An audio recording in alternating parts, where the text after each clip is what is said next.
Olá pessoal, aqui é a professora Janaína Félix em mais uma audição de nossa língua sem mistérios. Nesse segundo áudio, continuo falando sobre redação oficial e no anterior falamos sobre tipos de documentos, pelo menos os principais, e agora vamos passear um pouco pelos documentos, falando as partes que o compõem.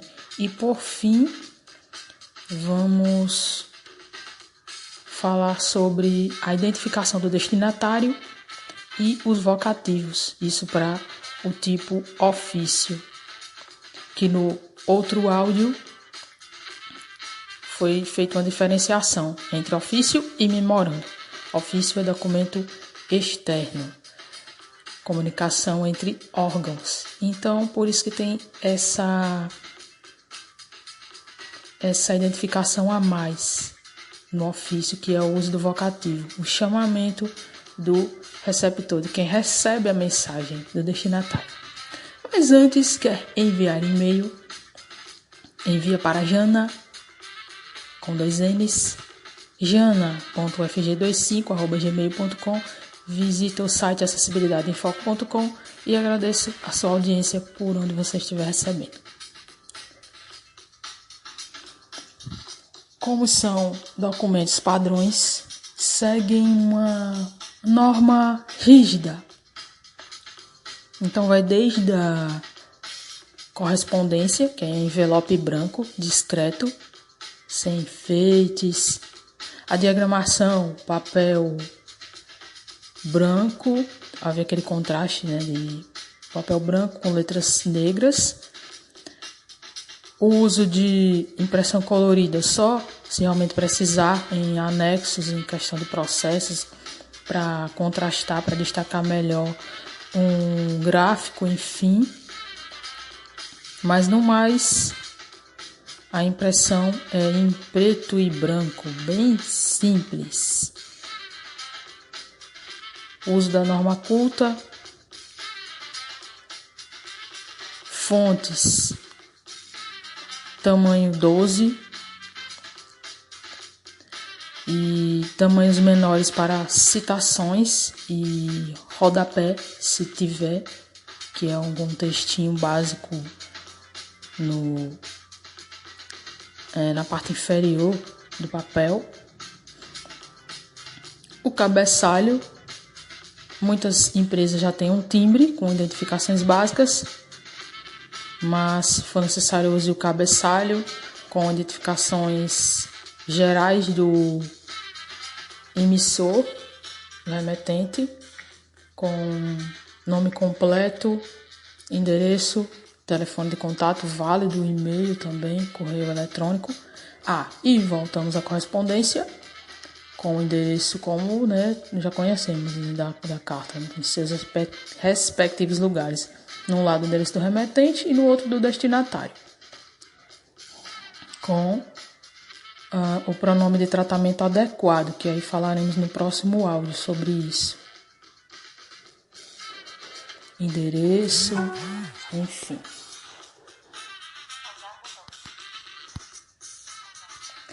Iniciando após o cabeçalho ou timbre, iniciamos com o tipo do documento, número e o órgão que o expede, que está redigindo.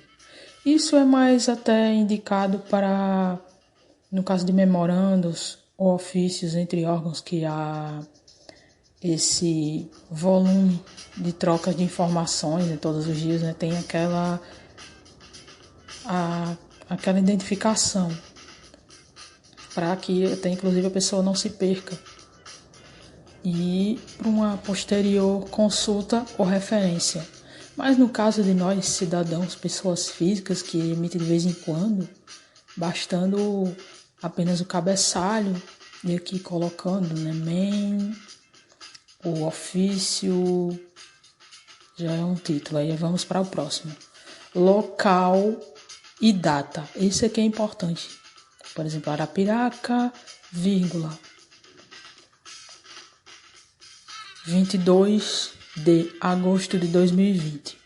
Escrita por extenso, que quer dizer, não é 22/08/2020, não é dessa forma reduzida, e sim o nome do mês com a preposição de.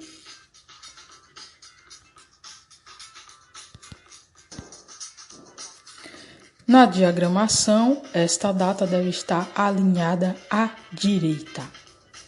Bem, próxima parte é o assunto, que é como se fosse uma síntese que a pessoa que vai receber já vai ter uma ideia do que seria essa comunicação. Por exemplo, necessidade de aquisição de novos computadores. Próxima parte é a identificação do destinatário, que aí vai ter algumas diferenças nas referências no próximo áudio.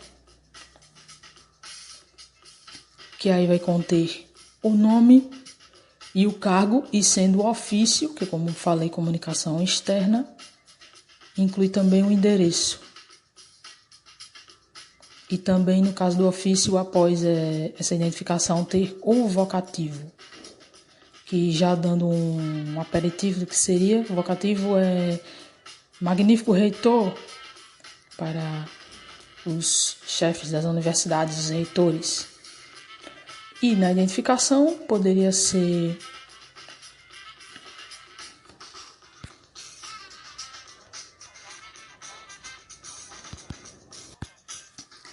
ao senhor reitor fulano de tal, da Universidade Estadual de Alagoas, né? Eu acho que não é necessário colocar um endereço completo, já que consta no envelope da correspondência.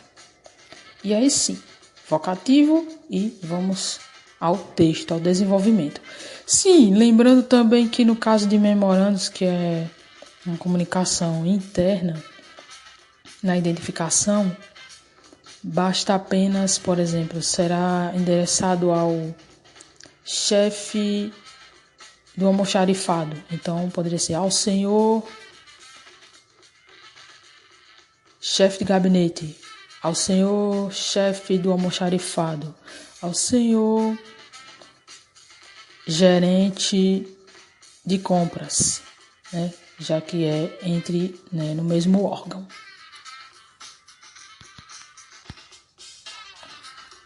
No desenvolvimento, é como numa redação, tem introdução, o meio, o desenvolvimento e a conclusão. Se é que o expediente, o texto seja bem curto, só para mero encaminhamento, mas se eu for assim um pouco longo, deve ter a introdução, que é o primeiro parágrafo. Devemos evitar o uso, muitas vezes repetir considerando, ou também iniciar tenho a honra de, tenho o prazer de informar, cumpre-me informar. Não, seja direto ao ponto. E a conclusão reafirmando o que iniciou.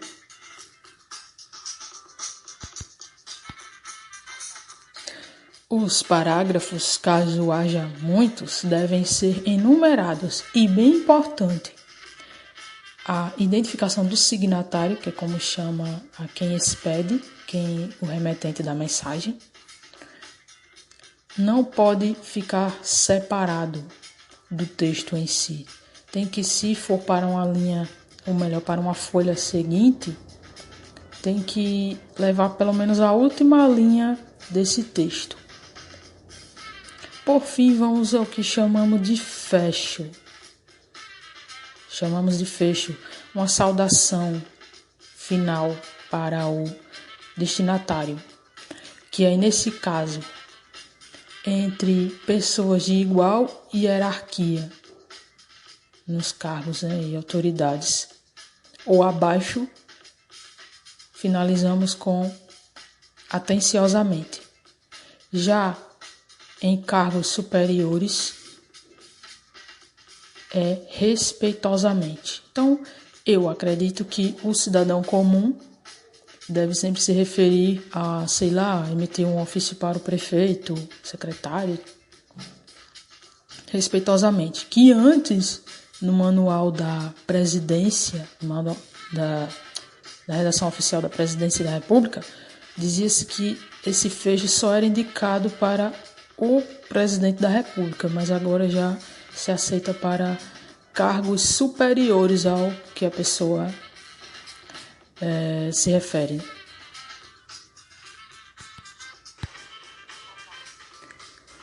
Então, na identificação do signatário, que é a última parte que compõe o nosso documento, nosso expediente, terá o local da assinatura manual, com aquela linha tracejada, e após isso, o nome e o cargo que este ocupa.